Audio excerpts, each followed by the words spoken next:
solution. I cling to memories while falling. Sleep brings release and the hope of a new day. Waking the misery. Good evening, and welcome to the first annual Salty and the Champ Leaders Debate. Tonight marks the beginning of what we hope will be a lasting tradition, a forum where leadership is not just declared, but demonstrated, through clarity of thought, strength of conviction, and the courage to engage in open dialogue. We at Salty and the Champ have been at this caper for some time now, and while the boys always engage in spirited debate, their true feelings can sometimes be obscured. We now gather at a time that some have called the season of tyranny, a phrase that, while dramatic, reflects the urgency many feel around questions of authority, decision-making, and the nature of power. In such a season, leadership matters more than ever, not as performance, but as a principle. Representing their principles are two figures you all know well.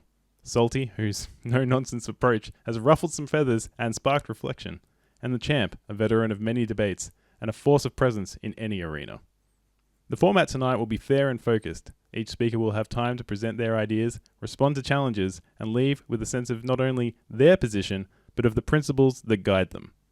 This isn't about spectacle, it's about substance. So thank you for being here, thank you for taking these principles seriously, and now, without further delay, please join me in welcoming to the podium, Salty and the Champ. Salty, welcome. Good to be here, thank you, Buttons. And the Champ over here, as usual. Good evening, Buttons. Good evening. Well, geez, I guess we'll just jump straight into it. But Salty, why don't we hear a little about you and your general position, and why we should be listening to you in tonight's debate. Thank you, Buttons, and thank you, Champ, for joining, for us all joining here together tonight at the studios to have this debate. It's part of one of the great parts about, or things about, living in a democracy where we can and have freedom of speech, where we can exchange ideas and opinions. Ladies and gentlemen, I feel like I should be trusted above the Champ, the People's Champ, despite the fact that he is known as the People's Champ. He doesn't really have the people's, the good people at heart in most of his positions. He comes at most of his positions from a selfish perspective, from a selfish point of view. I tend to have a little bit more of an egalitarian and humanitarian view of the world, and feel like my actions also support that. So when it comes to debating, I should probably be believed above him, because he's going to try to argue for more selfish, more like less evolved kinds of ways of being. Basically, that's his main problem. So if you wanted to have like a progressive kind of humanist, egalitarian type society, then that's what I'm trying to get us towards. If you want to go a different direction, I'm not saying it's wrong to go in a different direction. That's up to you. But if that's not what you want, go with the other guy. But I do appreciate him, and he is a good guy. So thank you. Very well said. Cheers. Champ? Yeah, look, my opponents immediately just insulted the people by saying that they nominated a champ who doesn't believe in them and doesn't believe in what they want. I mean, the arrogance of the man is just incredible. Look, I'm not too bothered by this. As you can see, I'm actually sitting down on a couch behind my podium while Ned's standing up. But look, I welcome an exchange of ideas, as stupid as many of his will prove to be. Let's get it going. Well, Champ, the first topic of the evening tonight is art is a luxury. Art is a luxury.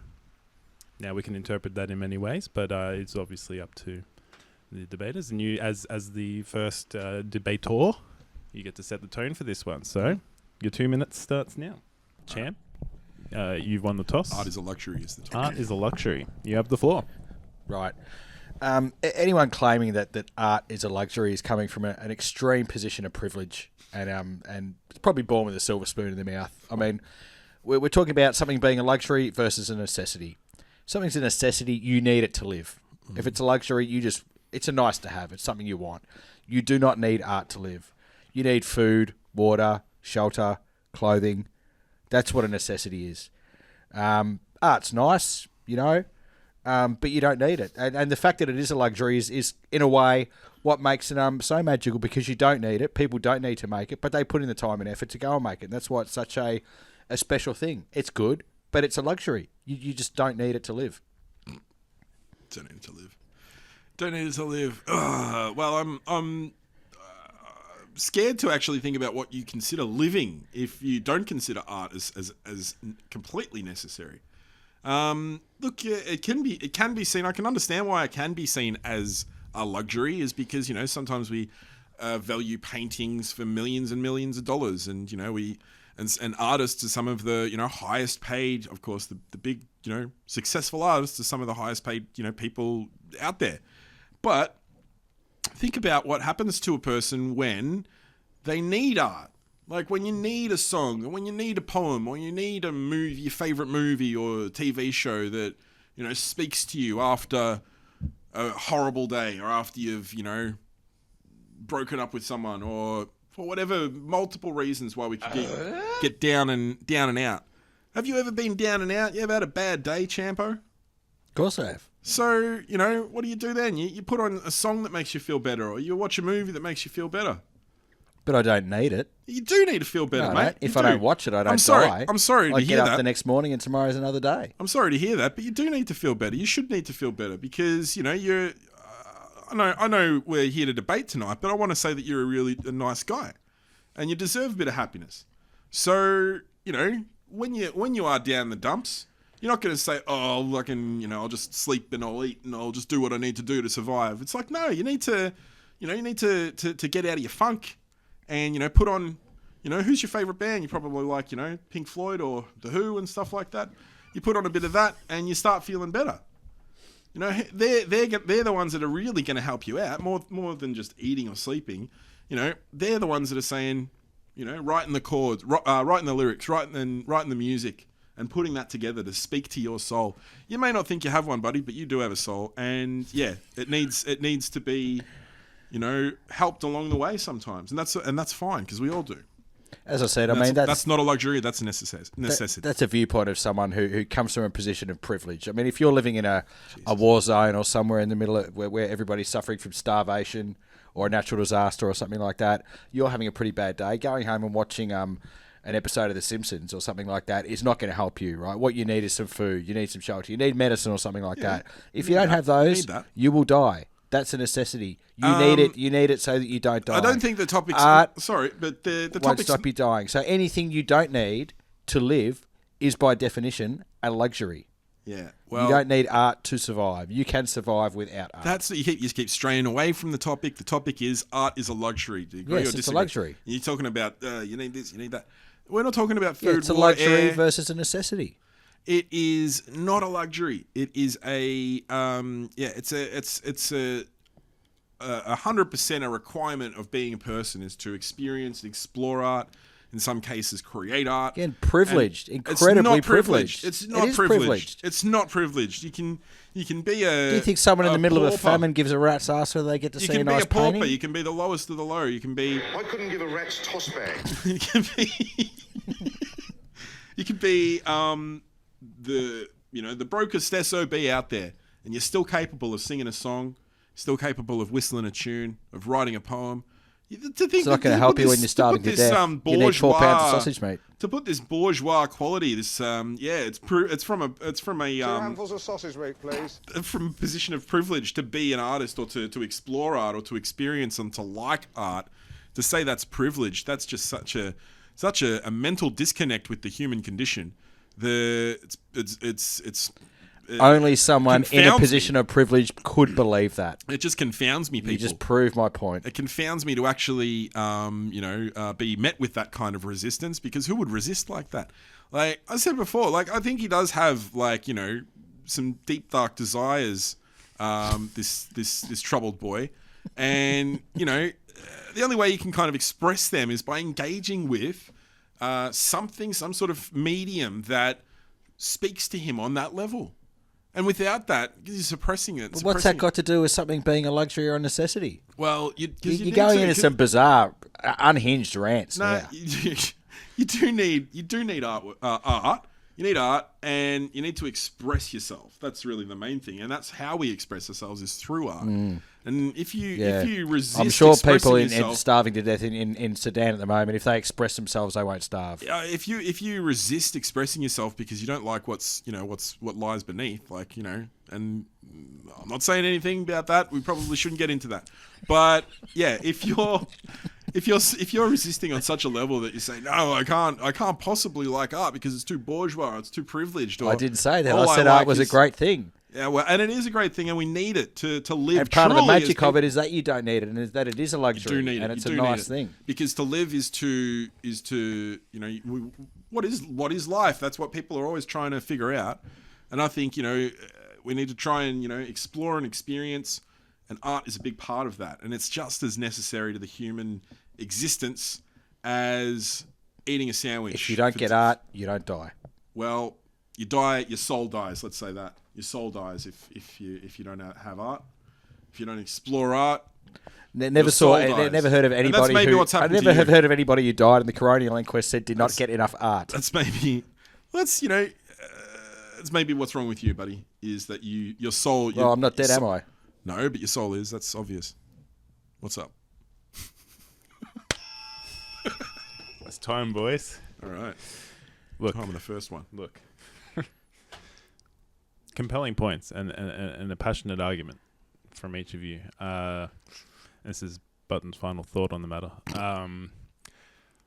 Is art a luxury? I don't think we've. I don't think we've come to a conclusion there, because I think, as Salty pointed out, art is part of the human condition. Art is something that comes naturally to humans, and while technically it might not be a need, I don't know if that makes it strictly a luxury either. So I think that, well, it's either a luxury or a need. Button's final thought is that I don't think we can make a distinction between the two arguments here, so we're going to call that one a tie. So we're at 0-all on the arguments here. Bollocks. Yeah, let's move on. Don't give him any grief, because he's got a tough job tonight to keep us two separated.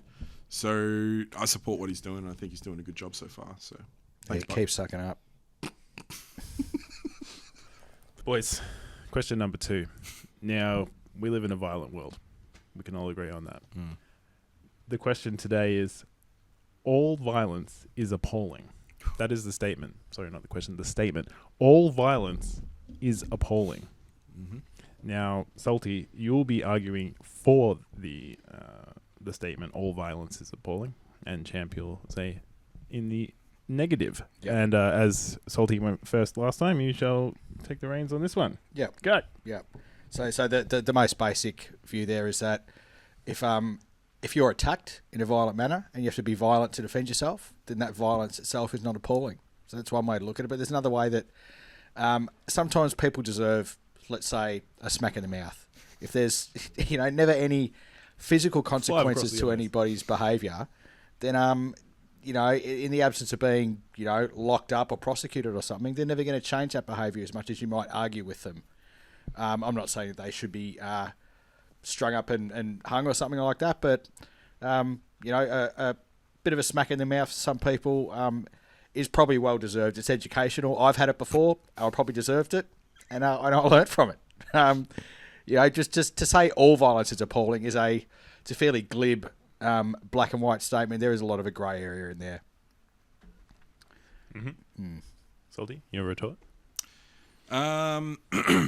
It is appalling. It is appalling, and the fact that this guy over here wants to argue that it isn't is in itself also appalling.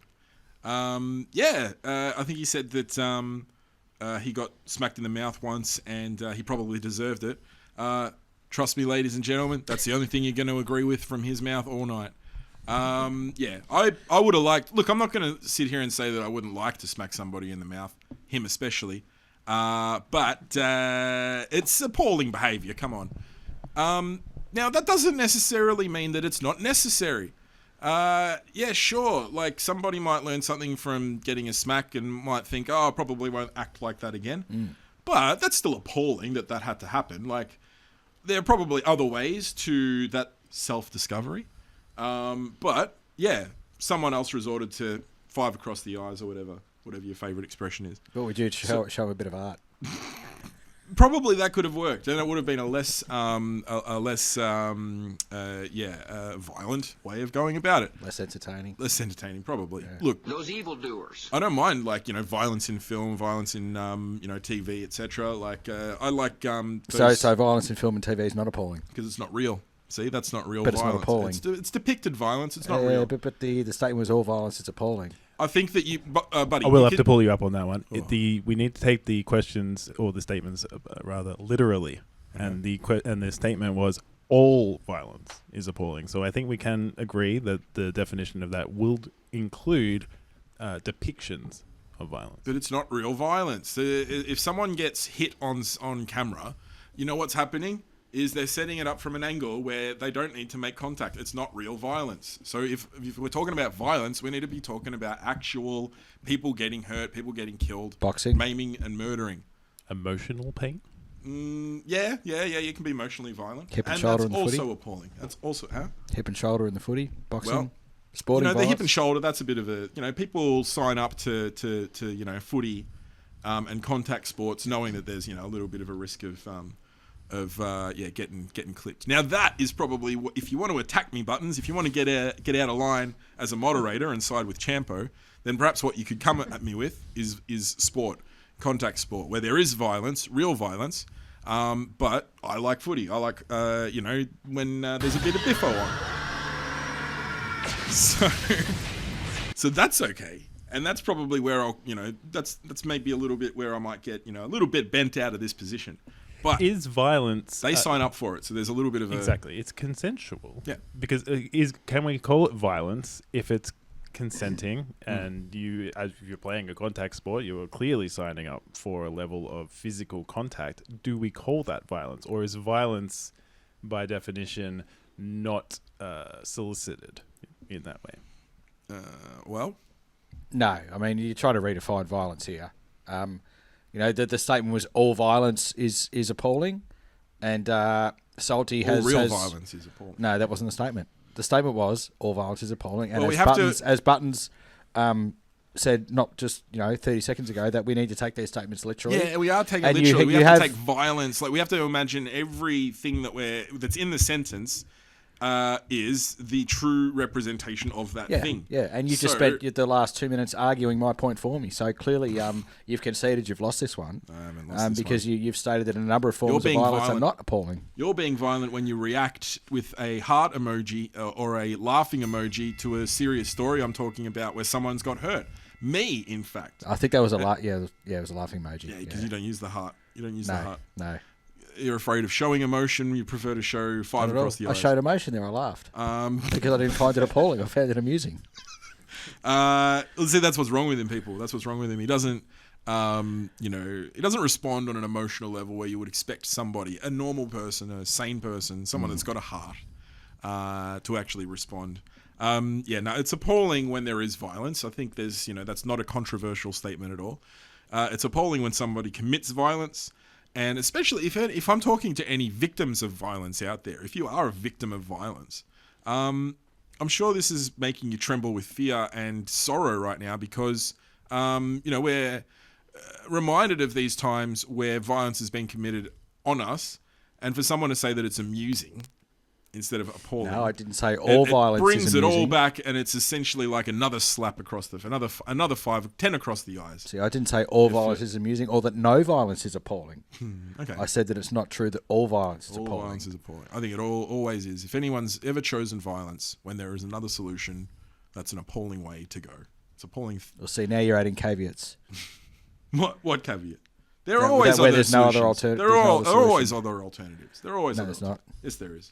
Someone's attacking you with a baseball bat. What's the alternative solution there?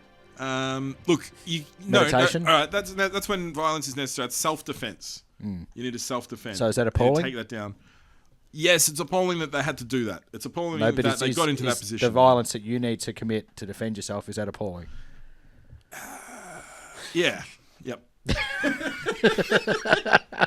It is. Button, could you please hand me that baseball bat in the corner?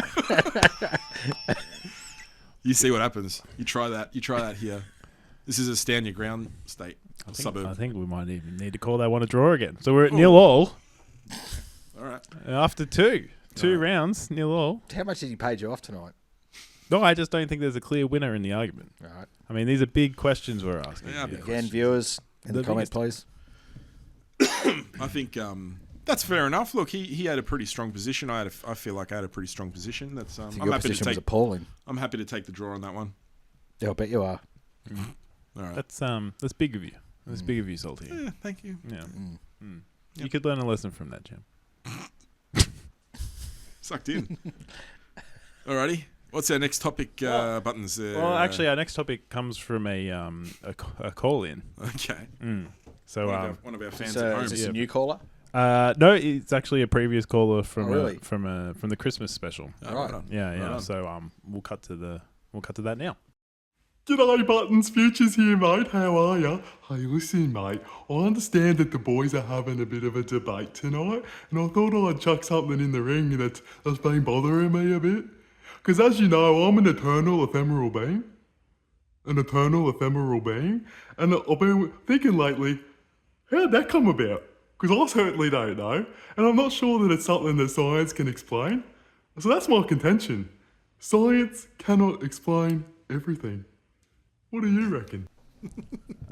Thank you for your question, Ghost of Christmas Future. I think maybe perhaps Salty, you should argue in the affirmative for this one, that science cannot explain everything, and Champ, you will argue in the negative that science can explain everything.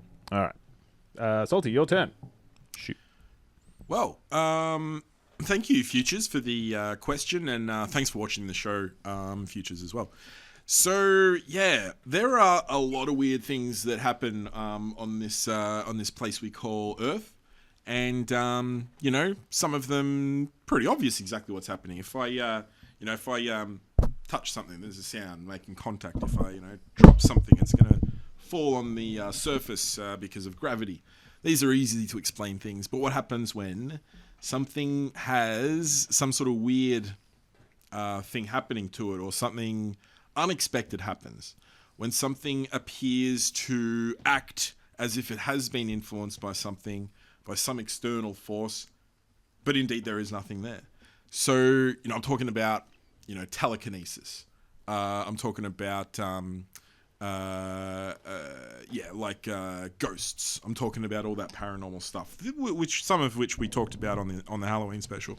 Like getting a text message from a ghost. Getting texted from a ghost, all that kind of stuff. But anyway, the science tends to fall down when the chips are down for science, and that's when paranormal stuff's happening. There's no actual way to explain it. Like, we've all seen videos where it's like security footage, so it's a bit hard to see, but you can still make out that something's levitating off the ground, or there's like an orb flying through the air, or there's a leprechaun. I think we watched one with a leprechaun. But it's on video. It's all proof. It's basically there saying this is what's happening, and there's no explanation for it. So yeah, look, I love science, and I appreciate science and what it's done for us and where it's got us to as a civilization. But it it doesn't have the answers for everything that we observe as people, as humans. I've observed some weird stuff in my time, and sometimes I don't know if science can really offer me the answers that I want, or no, not that I want, but it offers the answers that are true. So yeah, I don't think it is always the solution. Compelling. Sorry, that's my position. Yeah, I mean, I've observed some weird things. Nothing as weird as my opponent's position there. That's one of the strangest statements I've ever heard. Telekinesis is not real, so ghosts are not real. There's a saying that like extraordinary claims require extraordinary evidence, and there's no evidence that any of those things are real. There's no, you're talking about videos. You probably think Ghostbusters is a documentary. There is nothing that science cannot explain. There are things that it may yet to have fully explained, like 1,000 years ago before the theory of gravity, Nobody was saying that if you throw something up, then like a ghost catches it and piffs it back down to you.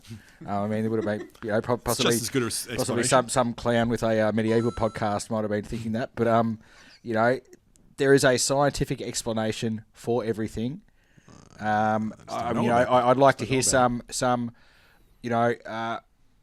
factual events that have occurred that do not have a scientific explanation. I challenge you to come up with three. Well, one is spontaneous human combustion. Have you heard of that? I have. Human combustion. People have basically burnt away into just nothing more than a pile of ashes, and nothing else in their house. I'm not sure there's any concrete examples where that has actually occurred. There are examples, and look, I don't know what kind of evidence you need. Do you need to go to the fucking police records and investigate all the way down to the finest little grains of truth you can find, or are you just gonna be satisfied at some point? It's like, okay, someone's probably telling the truth here.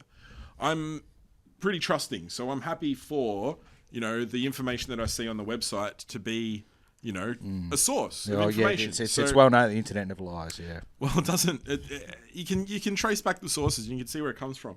So look, I will say that spontaneous human combustion is a phenomena that scientists are just scratching their heads at because they don't have an answer. How come there's just a leg left when the rest of the house is fine?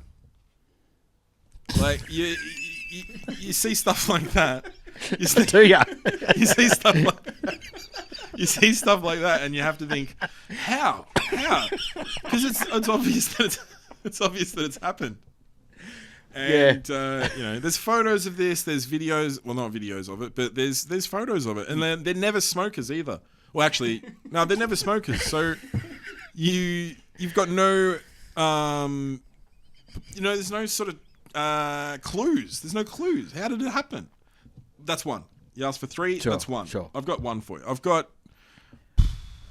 I don't know. There's maybe another two out there that I can think of, but don't want to take forever. We've got other topics to discuss. Yeah. But yeah, spontaneous human combustion, certainly one of them. I mean, sure. All right. UFOs is another one. Well, I mean, they're not real. Let's accept for a moment, for the sake of this argument, that spontaneous human combustion is real. Okay, it is. It could just be that there are so few occurrences that the scientists haven't been given ample opportunity to study it, and come up with an explanation.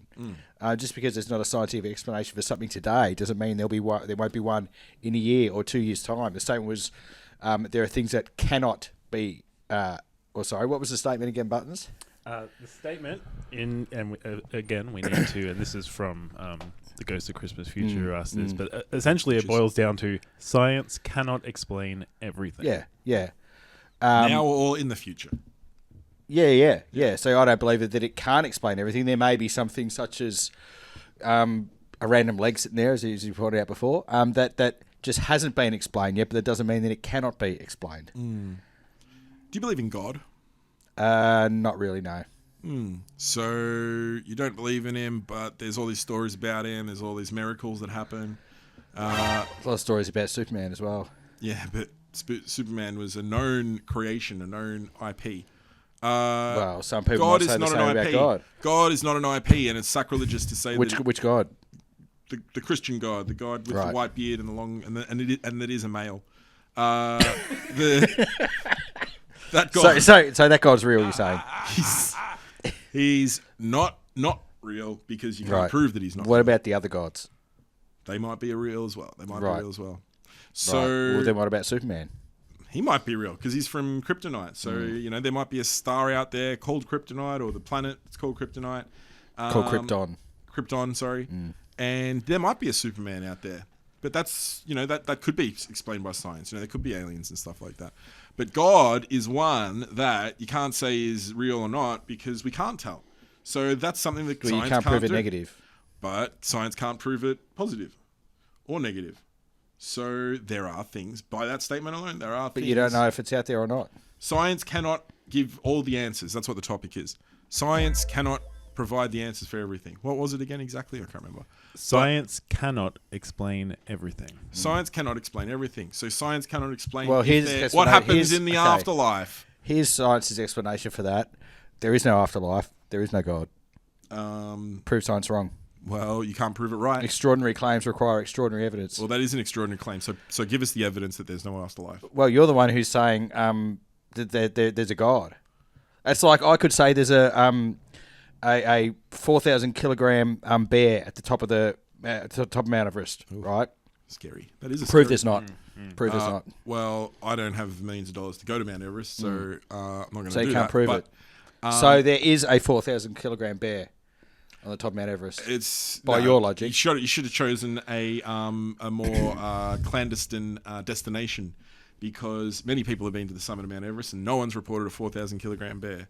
So doesn't mean it's not there. Well, it's got to be pretty good at hiding then, I guess. But the God, whether God exists or doesn't exist, it's something that science can't say yes or no to. It doesn't have the answer. I'm pretty sure it says no. It does. It says no. It doesn't have the answer to that. It says no. Science cannot explain why I cry when I see a child laughing, because it gives me such an emotional high. Or I laugh when I hear a child crying. The soul, it speaks to your soul when do you ever experience things like that? No. See, if that's the case with you, that's probably why you don't think science, or why you think science can give you all the solutions, because there are some things that just confound us as people. Things like that, like, why can a chord that doesn't have any lyrics or context make you feel a certain way? Why does that happen? Because you've been conditioned to feel that way. Not necessarily. Not necessarily. Through music you've been exposed to. No. So, All right, boys. I think we've exhausted this one because, and I thought this is Button's final word. I believe that Salty started on shaky ground, and Champ had a pretty strong rebuttal on that one there. But I think around the time you did make a good point about Mount Everest, so I think we've got to call this one a draw. All right, so we're at 0-0 after 3, which just proves how sticky these concepts are and how they are the big topics. They are the big. We're talking about the big thing. I mean, science can't explain that scoreline. I'll give you that. Well, look, maybe there is a bit of divine intervention on that scoreline. Yeah, we'll see. It's possible. Yeah, it is possible. All things are under this realm. Well, and the next one, because science can't explain everything. No, yeah, it can't. But we're not settled on that. Yeah. Okay. 0-0. All right. One of us will get a goal soon. Hey, well, we'll see. All right. We have another question, boys. Okay. And this one's from the vault. What do we got?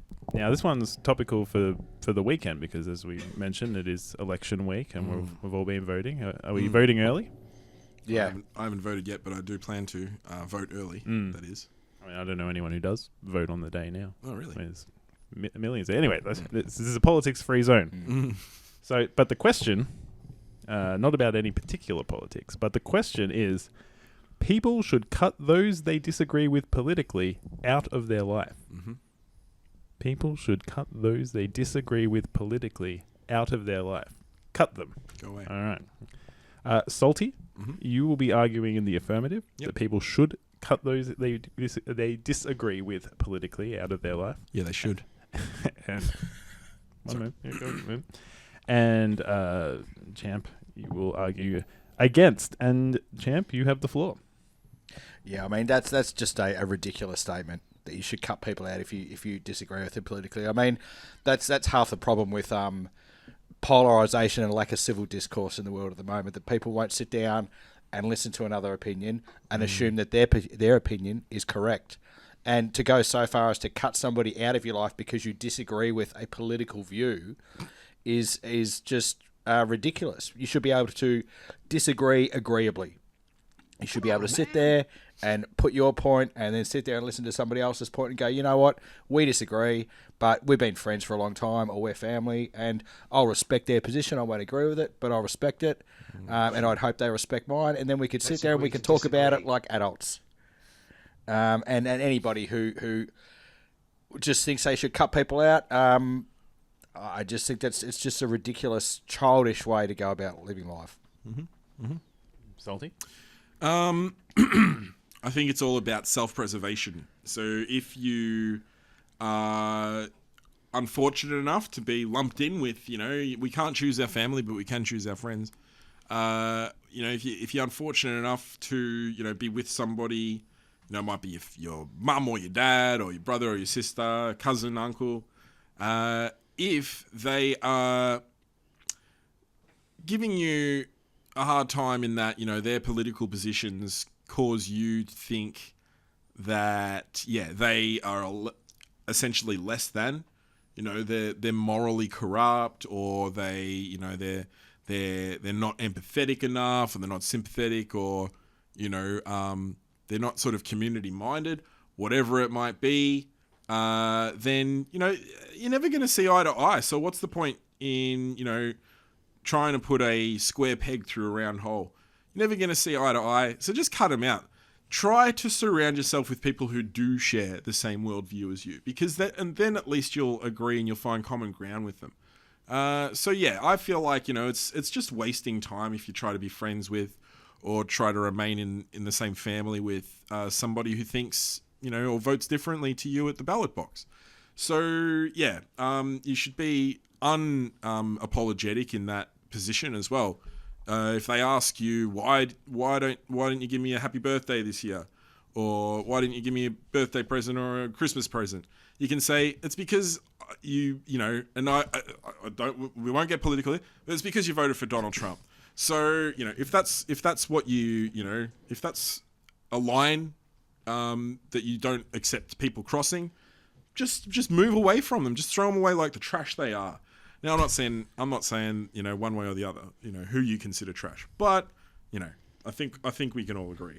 So, and that's what I do want. I want to be able to say I think we can all agree. I don't want to say let's agree to disagree, because when I disagree with somebody, I don't like them. Why would I want to hang out with them? Yeah, I mean, that's slightly psychotic. You say you'd want to surround yourself with people who only agree with you. It's an extremely narrow way to go through life. I'm surrounded by sycophants. I couldn't think of anything worse.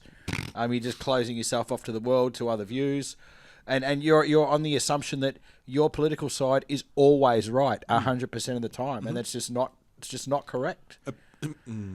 It is, though. Like, when you know that they're correct, when you know that they're morally superior. Well, you don't know that they're morally superior because you're not hearing the other viewpoint. But it's so hard to accept the other viewpoint when you know that they're morally superior, because you know that you're better than them. Well, you don't have to accept it, but you should at least give the courtesy of listening. You might learn something. Well, I might listen and I might learn something, but I don't want to have to. And if you cut them off, they won't listen to you, and they might not learn something. And nobody grows. Well, they're never grows. going to, because you know that they're just too dumb to learn anything. Nobody grows, and the world just gets more and more and more divided.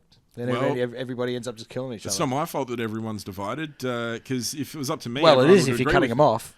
Everyone should agree with the one side of politics, which is the good side of politics. I'm not going to say... We're not going to get into it over who's right and who's wrong, but everyone knows who's right. No, but you're saying they should agree with you. Yeah. Well, no, not necessarily me, but they should agree with somebody who is morally superior. Now, I'm not saying who is and who isn't morally superior, but that's who should, win the most votes. And the votes that don't go to them, they should be identified. And so we know who to keep an eye on. Because... Yeah, right. I don't like that. Like with some kind of Stasi sort of setup, yeah? No. Just just put them on a register or something, and so that we can look. It sounds a little bit authoritarian. I'll admit that, but I think if we can get to a point where we all agree, more or less, and let's say 60-40, all right, and that's a pretty big landslide. So if we say we get to a point where 60-40, I think we're probably at that point then when we can say, all right, we're at a small enough minority now where we can kind of not hunt them down, but get them, identify them. Yeah. Identify to see who is holding us back. I think there's some people who will be identifying you shortly. ACO, if you're watching, you can probably track the IP address of this upload and come around and pay this guy a visit. I think he's a danger to himself and those who don't agree with him. We're not making any statements or saying who's right or who's wrong. I'm just saying that we need to all get on the same page. I agree. You just said you wanted to hunt some people down. Well, I agree that it's too divisive right now. I agree that it's too divisive. We need to get to the point where we can find some harmony And, you know, by locking them up. once we've got enough of that, that's when we can strike. That's when we can strike. Yeah. Get everyone on board. What I'd like to see is, you know, getting everyone on board. However we can do that. By disagreeing with them and cutting them out of your life. Well, at least we know who to avoid then, you know? And if everyone who does cut somebody out of their life because of a political reason, what you could do is you could put some sort of register together so that we know who has been cut out of lives, and then that way they can be further avoided by other people. So say, well, if you're not good enough for your own friends and your own family, why would I want anything to do with you? So I Maybe would you love could put to know. like a little gold star on their shirt and then put them in camps. I don't think that's necessary, but yeah, you know, if we could get to that point, I think that's when we're going to start to find some real progress. Right. Because yeah, So I'm sick of these people that keep us back. You know, having got rid of a whole bunch of people, you've now only got people who agree with you. Now, what if you then have slightly different views amongst that group? Will you then start cutting them out? nah, because there's little things that Because then eventually it'll just be you by yourself. Little differences that you can tolerate, but it's Right. all the big picture stuff that you want Right. to make sure that, you know, I can say, look, if I sit here and I say I love a Hawaiian pizza, and you said, ugh, yuck, I don't like pineapple on my pizza, I'd be like, you know what, Dave? That's where I can agree to disagree. That's fine. I'm not gonna say get out of my life because you like Hawaiian, but you know, when it comes to the big picture, and as I said, it's talking about the big picture stuff. When it comes to that kind of stuff, that's what I'm saying. You know, I can't tolerate you anymore. Yep. Yeah, well, see, once you start dividing people and you end up with a smaller group, you'll always find a reason to divide.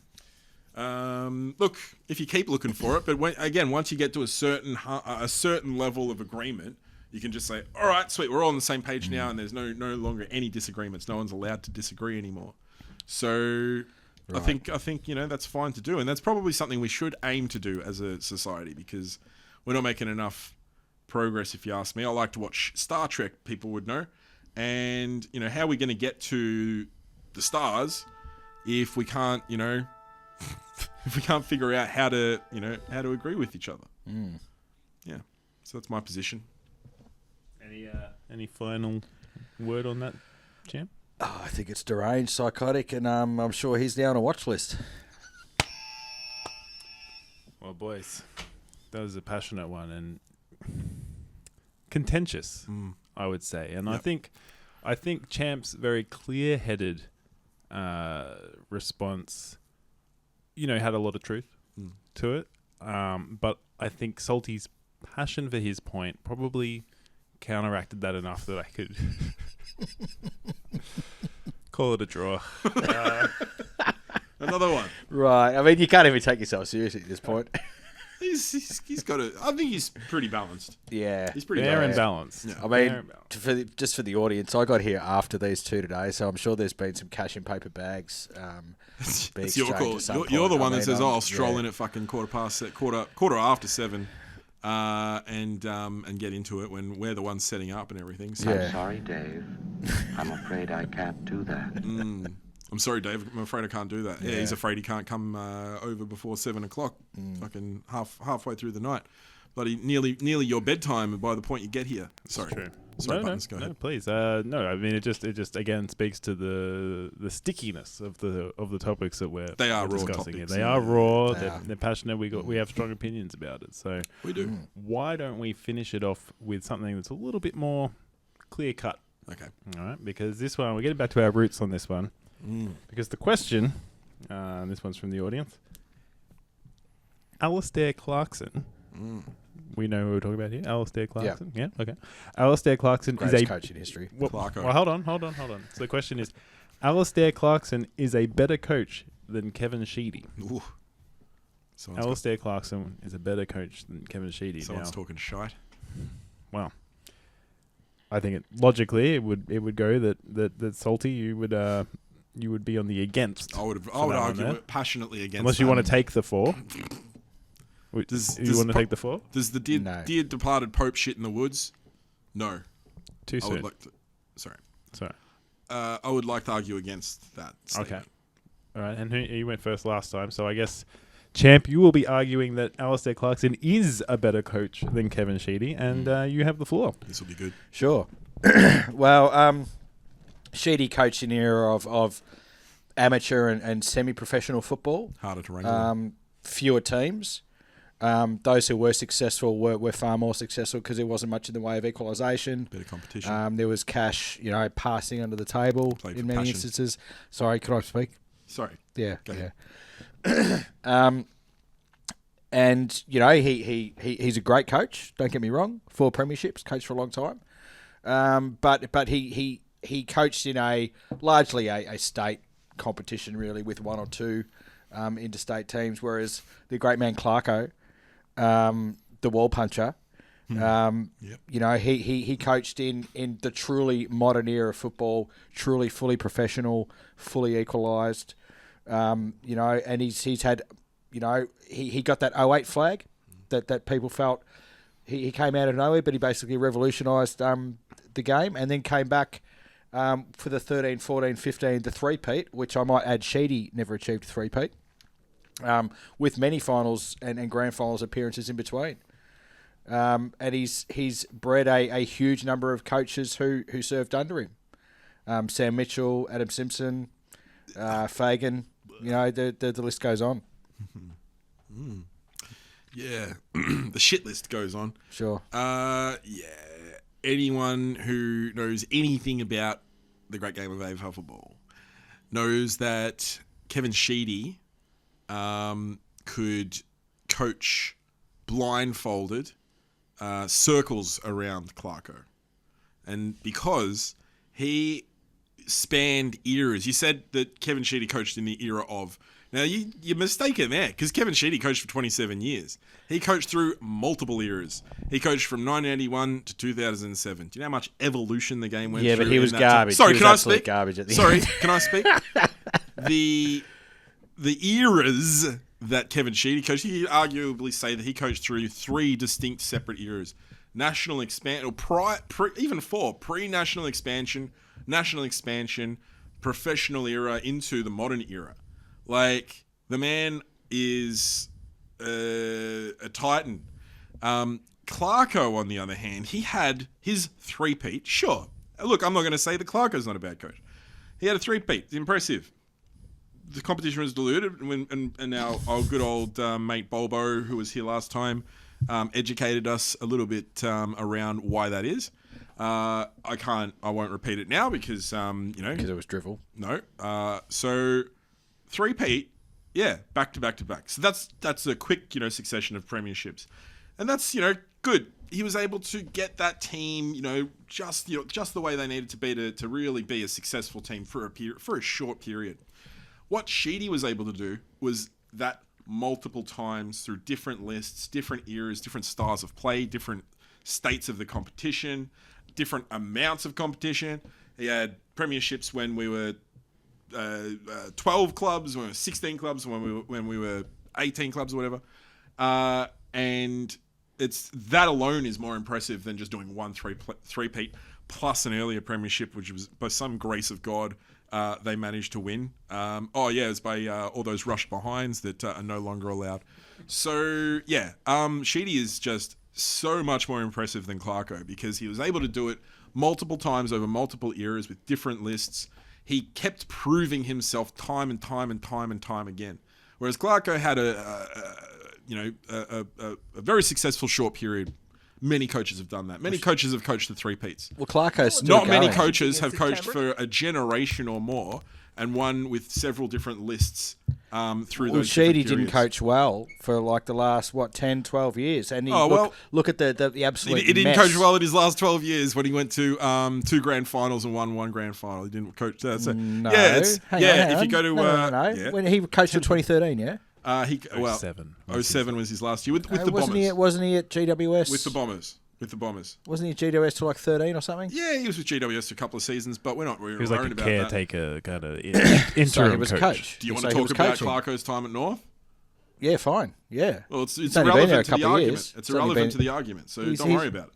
But you said, did I want to talk about it? I said I'm happy to. Well, I don't really care about what Sheedy did at GWS. They But that's good. part of his career. Yeah, well, and they were look an at the expansion look at the team. abysmal state he left Essendon Football I'm Club. sorry, in. Salts. I do need to stress that we are literally taking the things here. So if the question is, Clarkson is a better coach than Sheedy, that needs to encompass all the coaching. Yeah. I do need to agree with that one there. Okay, fine. Still doesn't. Continue. It doesn't matter. Add a couple of shitty seasons to GWS to the bill. It doesn't nullify anything he did with And Essendon a good over 7 or 8 at 27 years. Essendon. Not And really. his selfishness and refusal to leave arguably created, another generation of mediocrity Here he goes at Essendon again. Football Club. Here he goes again. Well, he hung on for far too long. You've got to admit that. He was completely deranged by the end. Not really. Like he'd only, if and Essendon gets so much shit about not winning finals for 25 years, 20 years, whatever it is. Then 2004 was the last year we won finals. Sheedy was only coaching for another couple of years after that, or 2-3 years after that. So there was no reason to kick him out super early. He was doing fine. I think we had a pretty poor year in 05, and then things didn't get much better 06, 07. By 07, you know what? Been here for 27 years. Probably needs some change in the wind. I'll retire with Jimmy. Jimmy will retire as well, and he'll be back in 3 years. And he should have stayed longer because he got How'd hard that go? done by. He got hard How'd that done by. go? He got Well, done did over. That was a political hit job. No, right, yeah. One of the greatest miscarriages of justice ever. Reminds me, has it's a occurred, football version of not only spontaneous in human sport, combustion. but in Australian history. So, that's a different debate, and probably a little bit too passionate for us to go through because we've been through it all before. Again, I can't sort of put it any more clearly than the fact that because Sheedy was able to repeat the same recipe for success in different eras with different lists at different times, he proved himself in ways that Clarko was never able to do. Clarko, he hasn't won. What was his last premiership in 2015? So it's been 10 years since and he's still coaching. You want to talk about staying around for too long? Fuck him off, North. He's been around for 10 years too long. If you're saying get rid of him, just a few years after they stop winning finals or whatever. Clarko's way beyond a few years. Clarko's way beyond it. He needs the time to sit there and build the list, build the club. All right, if you want to bring the second coaching gigs into it, Clarko's time at North and Sheedy's time at GWS, who do you reckon had a harder brief there? I'd say Clarko. Oh, I'd say fucking GWS. They've never played a game before. They're a new team. Well, hang on. So you argue that the Hawthorn three-peat happened because the league was diluted, but then you also argue that GWS you did before. Then you also argue that GWS, didn't have an unfair advantage. So, you're kind of contradicting yourself there. Not at all. No contradictions. And look, as I said, Bowlby is the authority on that theory, so I'll defer to him. But yeah, sure.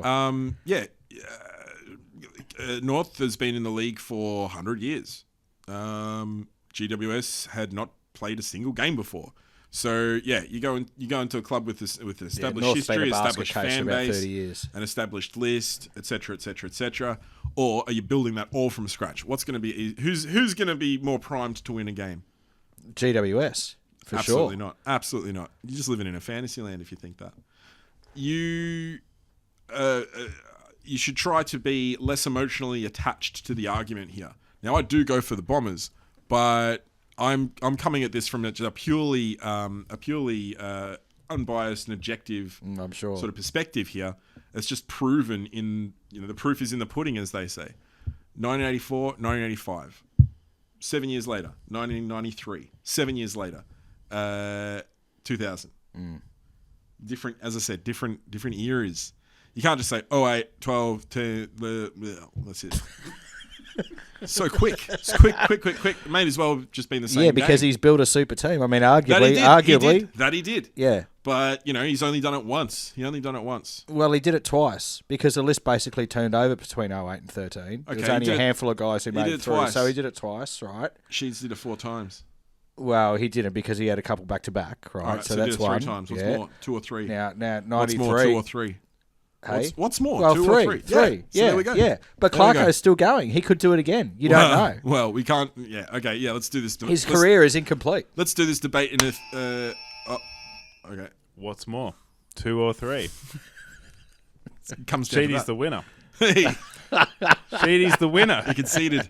You should have stood your ground more there, Champo. Yeah, well, I mean, I know I'm on a see hide it. into nothing here with the corruption that's endemic in the setup of this pod. He, Tom, like me, I'm sure is coming from it unbiased. Oh, yeah, absolutely, yeah. It's clinical. Proof is in the pudding. As a moderator, I am required to be unbiased. You are required to be unbiased. It is simple maths that 3 is larger than 2. Yep. I mean, you've chosen 3 different seconds out of a 10-minute occurrences, argument 2 there, different but occurrences. sure, I knew this was coming. Yeah, the world's against Champo. The world, he's a victim. He's got the constant victim mentality. Might have to go home and look at some art to feel better. Well, you should. You could. You could learn a thing or two. You don't respond emotionally to art. Your interpretation of art. All right, settle down now. You had your chance. That argument's closed. Oh, okay, fine. I was going to actually give you a compliment, but I won't now. So Yeah, anyway, it would have been backhanded anyway, I'm sure. 5 across the back of the head. And we'll put it up here. The final score. Yep. 1 to Salty. 1-0. 1-0. 1-0. Congratulations. Thank you. Just want to shake your hand. Thank you, Buttons. Thank you, Buttons. Look, winners final address, is that permitted? And then we can do Absolutely. the loser's concession speech. Well, traditionally, the loser's concession speech would be first. Okay, go ahead, Dave. Go ahead, Champo. Sure. I mean, I'd like people to put their view in the comments as to who won those first 4 debates. Obviously, given Well, it that was clear it was a draw. No one won them because of the. It all came down to the last. Sorry, debate. am I allowed to make an address, or do I have ahead. to, No, go ahead, you go two ahead. get to continue to talk over top me? Go ahead. I'd like the people to put their thoughts in the comments as to who won those first 4. I mean, I was never going to win the last one because it's 2 Essendon against 1 Hawthorn. That's fair enough. I accept that. I mean, I think I wiped the floor with you. I think the people will agree. Yeah, sure. I'd like to hand back over to you. Don't make me laugh. Look, as fiery as that was at times, and as hot-headed as we can tend to be, I did tremble here and there, like at points, because I was emotionally charged. But I think it's important to say that we can come together and have these exchanges. We do defer on certain points, and we do defer politically here and there and on other topics. But I'd still consider you a friend, and I'd still consider you someone I'd not want to toss away completely. You're not going to put me on one of your watch lists? Well, I'm keeping my eye out for you, that's for sure. But because I don't completely trust you. So, but anyway, look, I thank Buttons as well for his unbiased and You're welcome. unbiased and just sort of clinical management of the topics and of the debates and the two participants, Champ and myself. But yeah, I think he got it right there in that last one, especially. I think I had all the facts on my side for that last one. And I was probably hard done by a bit in the first 4 debates as well, to be honest with you. But c'est la vie. As I said before on the pod, I don't like to let things affect me. And I'm certainly not going to let Champ affect me. I'm not going to, go home crying about, Champ possibly, being a better debater or arguer than me. So I thank him. I thank the viewer, the one or two that we'll have in this debate special, for your attention and for your ongoing support for the pod. It's this kind of fiery, passionate, content that I think they're looking for. A little bit more of us personally, putting our personal positions out there. Thank you for watching, and Buttons, you've done really good. He's done a good job, wouldn't you say? Yeah. Part of his job, anyway. That's good. Fantastic. Well, best of luck to both sides on the weekend. Yeah. And by that I mean the Labor and Liberal parties, the coalition, thing. And of course the Greens and other third parties that may be competing Minor parties in the election as and well. Teals and Independents. And of course, best of luck to the Hawks And best of luck to the Bombers this weekend for the football. Yep. All right. Thank you for tuning in today, and thanks to each of you for being a member of the Hot Hoppers community. You can contact the podcast at saltyandthechamp@gmail.com. Salty was dressed by Kmart. Champ was dressed by Gasman. That is it for now. Don't forget to tune in again next time. I love you, goodbye.